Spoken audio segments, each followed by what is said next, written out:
Marec ide do finále a vo finále mám už aj svoj pracovný program na najbližší týždeň. V pondelok ma čaká viacero rozhovorov pre médiá a rovnako aj pracovná porada s vedúcimi odborov krízového riadenia z našich okresných úradov. Útorok a streda bude v regiónoch a v regiónoch to bude hlavne preto, lebo nás čaká výjazdové rokovanie vlády.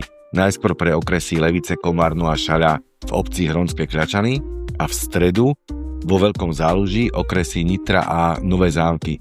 V stredu sa ale budem presúvať do Olomouca, pretože najskôr večer ma tam čaká rokovanie s prezidiom Združenia náčelníkov mestských a obecných polícií a hneď vo štvrtok ráno bude mať tú česť vystúpiť na 10. ročníku medzinárodnej konferencie obecných polícií.